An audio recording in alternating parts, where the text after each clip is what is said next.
पुण्यातील श्रीमंत दगडूशेठ गणपती मंडळानं विसर्जन मिरवणूक वेळेत होण्यासाठी एक महत्त्वाचा निर्णय घेतलाय। मंडळ गेल्या वर्षीप्रमाणे यंदा सुद्धा दुपारी 4 वाजताच विसर्जनाच्या मिरवणुकीमध्ये सहभागी होणार आहे। दगडूशेठ गणपती ट्रस्टचा हा निर्णय यापुढे कायम राहील असं मंडळानं स्पष्ट केलं। पुण्यामधले तब्बल 1000 सीसीटीव्ही कॅमेरे बंद आहेत। दरम्यान त्यांच्या देखभाल दुरुस्तीवरनं पुणे महानगरपालिका आणि पोलिसांमध्ये मतभेद दिसतात। त्यामुळे पुण्याच्या सुरक्षेचा प्रश्न पुन्हा एकदा ऐरणीवर आलाय। नागपुरातील महिलांवरती लैंगिक अत्याचारासह कौटुंबिक हिंसाचाराच्या घटनांमध्ये मोठी वाढ झाली आहे। गेल्या 8 महिन्यात बलात्कार आणि विनयभंगासारख्या गंभीर स्वरूपाचे तब्बल 524 गुन्हे दाखल झाले आहेत। बदलापुरात अत्याचार घडलेल्या शाळेचे विश्वस्त फरार घोषित केले गेले आहेत। अध्यक्ष उदय कोलते आणि सचिव तुषार आपटे हे दोघेही फरार आहेत। दोघांवरती पॉक्सो अंतर्गत गुन्हा दाखल झाल्यापासून ते फरार असल्याची माहिती आहे। पंतप्रधान नरेंद्र मोदींच्या पालघर दौऱ्यानिमित्त पुण्यावरून मुंबईला जाणारी अवजड वाहनांची वाहतूक थांबवली गेली। मात्र याचा परिणाम जुन्या मुंबई पुणे महामार्गावर झालाय। लोणावळा कार्ला कामशेत या दरम्यान मोठी वाहतूक कोंडी पाहायला मिळते। ओला चालकाला मारहाण केल्याप्रकरणी पार्कसाइड पोलिसांनी घाटकोपरमधील रहिवासी रिषभ चक्रवर्ती आणि त्याची पत्नी अंतरा घोष यांच्याविरोधात गुन्हा नोंदवलाय। चक्रवर्ती ओला चालक कैमुद्दीन मोहिद्दीन कुरेशीला उचलून जमिनीवरती आपटत असल्याचं फुटेज सीसीटीव्हीत पाहायला मिळालं। त्यानंतर पोलिसांनी चक्रवर्ती यांच्यावर कारवाई केली आहे। गोकुळ दूध संघाची वार्षिक सर्वसाधारण सभा प्रचंड गोंधळातच पार पडली। सत्ताधारी आणि विरोधी गटात वाद झाल्यामुळे सभास्थळी तणाव पाहायला मिळाला। दोन्ही गटांनी एकमेकांवरती आरोप प्रत्यारोप करत निशाणा साधला। नागपूरमधल्या अनेक वस्त्यांमध्ये डासांचा उद्रेक वाढलाय। या डासांवर नियंत्रण मिळवण्यासाठी पालिका यंत्रणा कुचकामी ठरत असल्याचा आरोप होतोय। त्यामुळे माजी नगरसेवकांसह सामाजिक कार्यकर्त्यांनी हातात फॉगिंग मशीन घेतली आहे। डासांच्या निर्मूलनासाठी नागपूरकरच पुढे सरसावले। पश्चिम रेल्वे मार्गावरील गोरेगाव कांदिवली स्थानकादरम्यान 6व्या मार्गाचं काम करण्यासाठी 10 तासांचा मोठा ब्लॉक घेतला जाणार आहे। शनिवारी रात्री 10 ते रविवारी सकाळी 8 वाजेपर्यंत गोरेगाव आणि कांदिवली स्थानकादरम्यान अप आणि डाऊन धीम्या मार्गावरती ब्लॉक असेल। अत्याचार प्रकरणामध्ये जेरबंद असलेले आसाराम बापू हृदयविकाराच्या उपचारांसाठी खालापूरच्या माधवबागमध्ये दाखल झालेत। आसाराम बापूंच्या सुरक्षेसाठी माधवबाग परिसरात सध्या पोलिसांचा मोठा बंदोबस्त तैनात आहे। मराठा आरक्षणासाठी एका व्यक्तीने आत्महत्येचा प्रयत्न केलाय। विष प्राशन करून मोबाईलवरती व्हिडिओ तयार करत या तरुणानं आत्महत्येचा प्रयत्न केला। आत्महत्येचा प्रयत्न करणाऱ्या व्यक्तीवर घाटी रुग्णालयात उपचार केले जात आहेत। अतिक्रमण हटवण्यासाठी 50,000ची लाच घेतल्याप्रकरणी पोलीस निरीक्षक सुरेश पवार आणि त्याच्या चालकावरती गुन्हा दाखल आहे। तक्रारदारानं केलेल्या तक्रारीनंतर आरोपीची चौकशी सुरू होती आणि चौकशीनंतर लाचलुचपत खात्यानं ही कारवाई केली आहे। छत्रपती संभाजीनगरमधील हॉटेल अशोका इथे सुरू असलेल्या वेश्या व्यवसायावर पोलिसांनी छापेमारी केली। या छापेमारीत 5 आरोपींना पोलिसांनी ताब्यात घेतलं तर 2 पीडितांची सुटका करण्यात आली आहे। कोल्हापूरमध्ये हिट अँड रनची घटना घडली आहे। एका भरधाव गाडीनं एका तरुणाला जोरदार धडक दिली। कोल्हापुरातल्या उंचगाव या गावात ही घटना घडली। सीसीटीव्ही फुटेजनुसार अज्ञात वाहन चालकाच्या विरोधात गुन्हा दाखल झालाय। छत्रपती संभाजीनगरच्या गंगापूर तालुक्यातील दहे गावात रस्त्याचं काम सुरू आहे। कामाच्या वेळी रस्त्यावरचं पाणी घरात आणि जिल्हा परिषदेच्या शाळेत शिरलं। त्यामुळे संतप्त नागरिकांनी विहिरीत उडी टाकून आंदोलन केलं। मनमाडजवळ असलेल्या अंकई किल्ला परिसरात बिबट्याचं पुन्हा एकदा दर्शन घडलंय। मुक्तपणे वावरणाऱ्या बिबट्यानं 2 पाळीव श्वानांना ठार केलंय। ही सगळी घटना सीसीटीव्हीत कैद झाली आहे। अकोला जिल्ह्यातल्या तळेगाव डवला इथल्या जिल्हा परिषदेच्या शाळेत पोषण आहारातील मसाल्यात मेलेली पाल आढळून आली। आहार तयार करण्यापूर्वीच ही बाब लक्षात आली। हे मसाल्याचं पाकिट तपासणीसाठी आता पाठवलं गेलंय।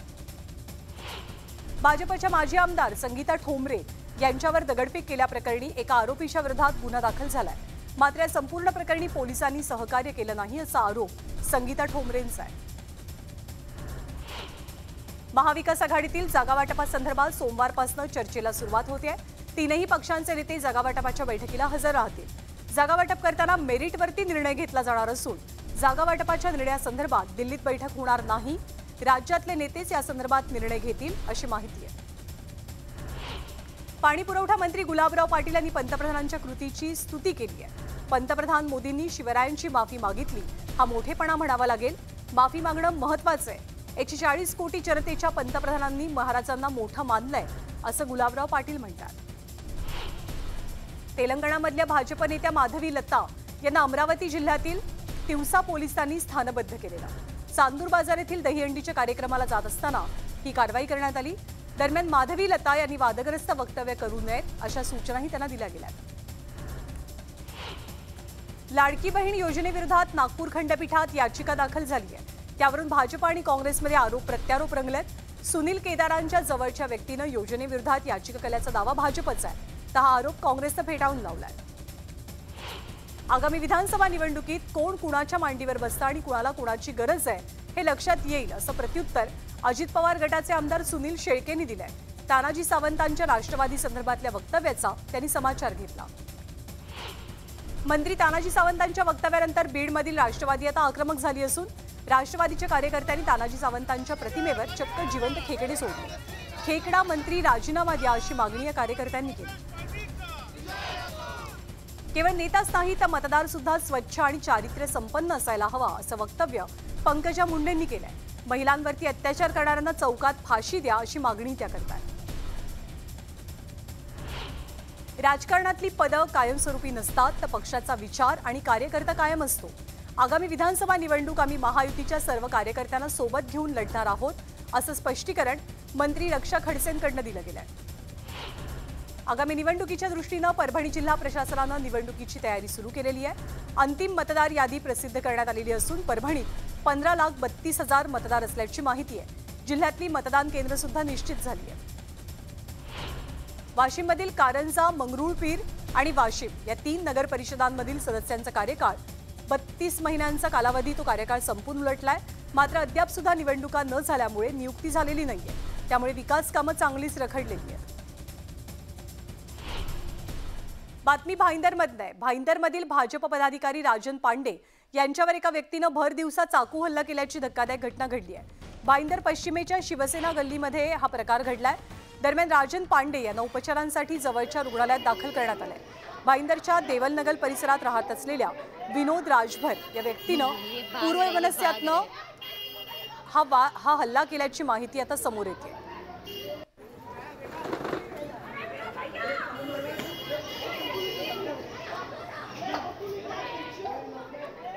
आणि यानंतर बातम्यांचा आढावा पुढे सुरू ठेवूया.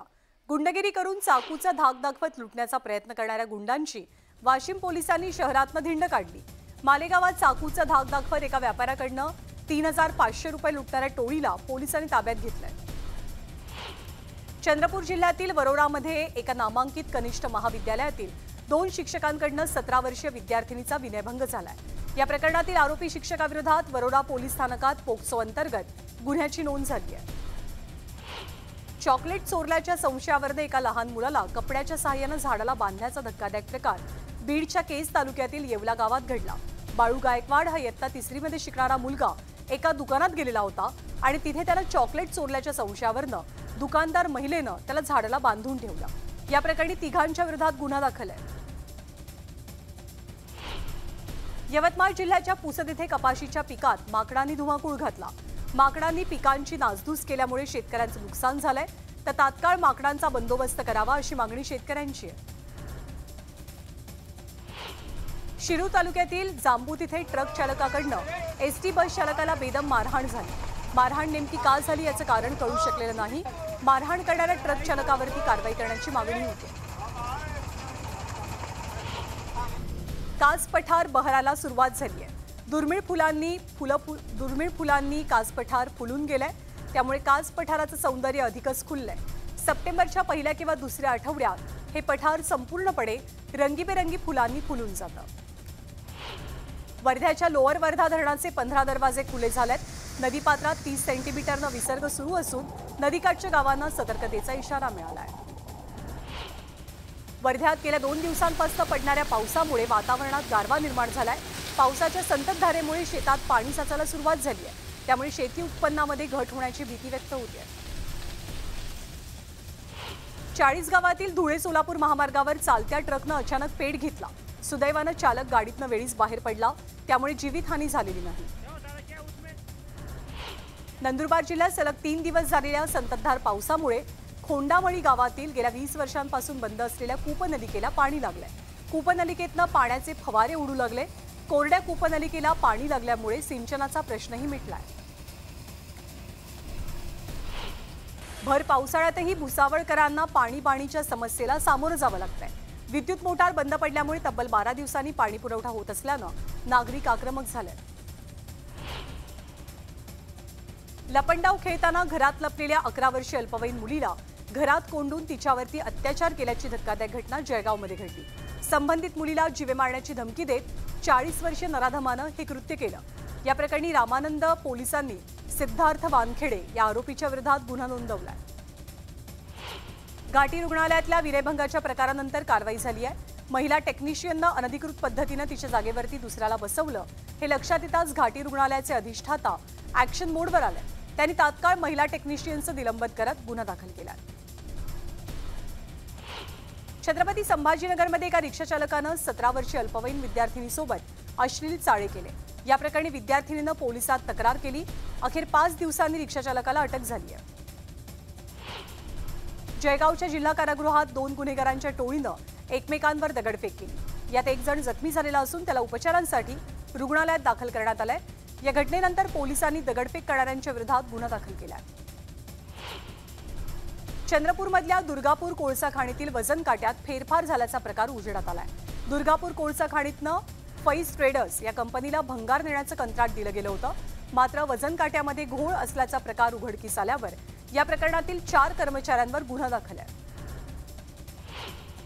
आरक्षणाच्या मागणीवरनं सोलापूरमध्ये धनगर समाज आक्रमक झालाय। एसटीतनं आरक्षणाची अंमलबजावणी करावी या मागणीसाठी धनगर समाज 9 तारखेपासून उपोषण करणार आहे। जळगावच्या बांबुरी ते तरसोद गावापर्यंतच्या महामार्गावर खड्ड्यांमुळे शेकडो बळी गेले। मात्र तरीही प्रशासन जागं न झाल्यामुळे शरद पवार गटानं यमराज प्रशासनाच्या दारी हे आंदोलन छेडलं। आकाशवाणी चौकात रास्ता रोको केल्यामुळे वाहतुकीचा खोळंबाही झालेला। छत्रपती संभाजीनगर पोलिसांनी शहागंज परिसरातील कत्तलखान्यावर धाड टाकत 20 जनावरांना मुक्त केलं। या कारवाईत 7,90,000च्या मुद्देमालासह 3 जणांना ताब्यात घेतलं गेलंय। परभणी जिल्ह्यातील गंगाखेड पोलिसांनी लहुजी नगर आणि फुलेनगर या भागातनं 2 तलवारी आणि 2 खंजीर जप्त केलेत। या प्रकरणी पोलिसांनी 2 आरोपींच्या विरोधात गुन्हा नोंदवलाय। वाशिम शहर पोलीस स्थानक परिसरात गुरुवारी एका 29 वर्षीय तरुणाची धारदार शस्त्रानं हत्या झाली। या प्रकरणातील 7 आरोपींना वाशिम शहर पोलिसांनी अटक केली आणि एका आरोपीचा शोध घेतला जातोय। राज्य सरकारनं सुरू केलेल्या माझी लाडकी बहीण या योजनेसाठी चक्क 3 पुरुषांनी अर्ज केल्याचं समोर आलं। अकोला तालुक्यातले हे पुरुष असल्याची माहिती आहे। अर्ज तपासणीत ही बाब पुढे आल्यावर 3ही पुरुषांचे अर्ज रद्द केले गेलेत। मालवण घटनेच्या निषेधार्थ उल्हासनगरमध्ये विविध सामाजिक संघटनांनी मूक आंदोलन केलं।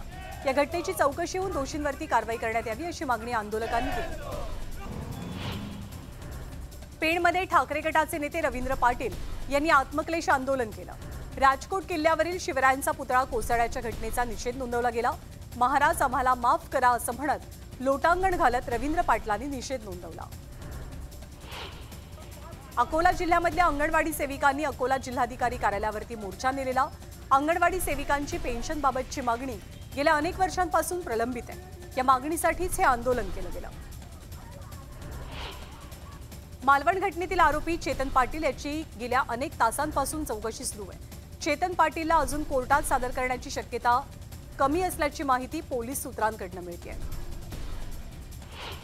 शेतकऱ्यांच्या विविध मागण्यांसाठी अमरावती जिल्ह्यातील मोर्शी आणि वरुड तालुक्यातील शेतकऱ्यांनी आक्रोश ट्रॅक्टर मोर्चा काढला। अतिवृष्टीमुळे फळबागांचं नुकसान झाल्यामुळे शेतकरी हैराण आहेत। त्यामुळे प्रति हेक्टर 1 लाख रुपयांची मदत मिळावी अशी मागणी शेतकऱ्यांनी केली आहे। मराठवाडा सकल आदिवासी कोळी महादेव जमातीच्या वतीनं आज लातूरमध्ये आंदोलन केलं गेलं। विविध मागण्यांसाठी मुंडन आणि धरणं आंदोलन केलं गेलं। यापूर्वीच्या आंदोलनांकडे दुर्लक्ष केल्यामुळे समाज बांधवांनी पायी रॅली काढत जिल्हाधिकारी कार्यालयासमोर आंदोलन पुकारलं। जळगावमधून जाणाऱ्या मुंबई नागपूर राष्ट्रीय महामार्गावर मोठ्या प्रमाणात खड्डे पडलेत। खड्ड्यांमुळे जीव गेल्यानंतरही प्रशासनानं खड्डे बुजवले नसल्याचं समोर आलंय। त्याच्याच निषेधार्थ ठाकरे गटानं आंदोलन केलं। बीडच्या माजलगावमध्ये मनसैनिक आक्रमक झाले। रस्त्याच्या दुरवस्थेमुळे अनेकदा तक्रार करून सुद्धा प्रशासनानं दुर्लक्ष केल्यामुळे मनसेनं निषेध आंदोलन छेडलं. खड्ड्यांमध्ये सेल्फी काढत सरकारचा निषेध केला. देशात लवकरच 400 इथेनॉल पंप सुरू करू, त्यामुळे ट्रान्सपोर्ट स्वस्त होईल असं केंद्रीय मंत्री नितीन गडकरी म्हणाले. या देशात आगामी काळात पेट्रोल डिझेलला हद्दपार करण्याचा संकल्प केल्याचंही नितीन गडकरींनी म्हटलं. महाराष्ट्र राज्य परिवहन महामंडळाच्या 5000 डिझेल बसेस 970 कोटी रुपये खर्च करून LNG मध्ये रूपांतरित करण्याच्या शासन निर्णयावर माहिती अधिकारी विवेक वेलणकर यांनी आक्षेप घेतलाय. कालमर्यादा संपत असल्यामुळे या निर्णयाची उपयुक्तता तपासावी असं त्यांनी म्हटलेलं आहे. केंद्र सरकारनं बी हेवी आणि ज्यूसपासून इथेनॉल उत्पादनावरील बंदी मागे घेतली आहे. केंद्र सरकारचा निर्णय स्वागतार्ह असल्याची प्रतिक्रिया राष्ट्रीय सहकारी साखर कारखाना महासंघाचे अध्यक्ष हर्षवर्धन पाटील यांनी दिली आहे. गणेशोत्सवाच्या काळात ढोल ताशाबाबत शासनानं घेतलेला निर्णय मागे घ्यावा अशी मागणी मनसेच्या वतीनं शिवसेना शिंदे गटाचे खासदार श्रीकांत शिंदे यांच्या निवेदनाच्या माध्यमातून करण्यात आली आहे. निर्णय मागे न घेतल्यास ढोल पथकांना संरक्षण देणार असल्याचं मनसेनं स्पष्ट केलंय. राज्य सरकारकडनं गाईच्या दुधाला प्रति लिटर 5 रुपयांचं अनुदान वितरणाची प्रक्रिया अंतिम टप्प्यात आली आहे. सरकारकडनं 256 कोटी रुपये दुग्ध विकास विभागाकडे वर्ग झालेत. पुढच्या आठवड्याभरात राज्यातील सुमारे 7.5 लाख शेतकऱ्यांच्या खात्यावर दूध अनुदान जमा केलं जाईल. कांद्याचे भाव गेल्या काही दिवसांपासून वाढतातच आहेत. कांद्याला साधारणपणे 40 ते 45 रुपये प्रति किलोपर्यंत बाजारभाव मिळू लागलाय. कांद्याचे भाव 5000 रुपये प्रति क्विंटल म्हणजे 50 रुपये प्रति किलोवरती जाऊ शकतात असा अंदाज आहे. शेतकऱ्यांकडील सोयाबीन बाजारामध्ये यायला अजून 2 महिन्यांचा अवकाश असताना सोयाबीनचे दर MSP पेक्षा 700 ते 1000 रुपयांनी खाली आले. खाद्यतेलावरील कमी केलेलं आयात शुल्क आणि वाढत्या आयातीमुळे सोयाबीन दरवाढीची शक्यता आता मावळते आहे. राज्यातील अन्य जिल्ह्यांमध्ये ऐन सणासुदीच्या दिवसात रेशनच्या दुकानातनं गहू गायब झाल्याची चर्चा आहे. पुढचे 2 महिने गहू मिळणार नसल्याची माहिती आहे. मात्र ठाणे जिल्ह्यातील परिमंडळ कार्यक्षेत्रातील शिधावाटप दुकानांमध्ये लाभार्थ्यांसाठी मुबलक गहू उपलब्ध आहे. प्लास्टिक आपल्या कपडे, कार, मोबाईल फोन आणि पाण्याच्या बाटल्या आणि खाद्यपदार्थांमध्ये असतं. परंतु अलीकडील संशोधनानं काळजी वाढवलेली असून चक्क आपल्या मेंदूपर्यंत प्लास्टिक पोहोचल्यामुळे चिंता व्यक्त होते. श्रावणात अनेक जण मांसाहार बंद करतात. तसंच या काळामध्ये अनेक जण केसही वाढवतात. यामुळे सलून व्यवसायावर काहीसा परिणाम होतो. यंदा तर सलून व्यवसाय निम्म्यावरती आलाय. त्यामुळे व्यावसायिक चिंतेत आहेत. नवरात्रोत्सवानंतर सलून व्यवसाय पुन्हा एकदा तेजीत येण्याचा अंदाज बांधला जातोय.